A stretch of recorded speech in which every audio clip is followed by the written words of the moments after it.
Here we have a 2016 Aprilia Tuono V4 1100 factory. Pretty stock bike, this one. A couple of little extra bits and pieces.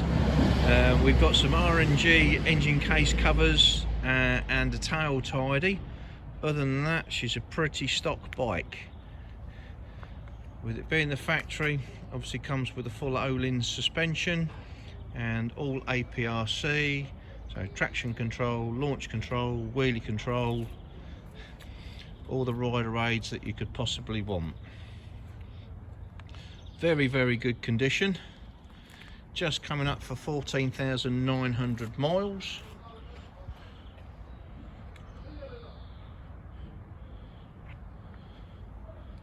So stock pipe. These sound really nice even with the stock pipe, so let's fire it up and you can have a listen.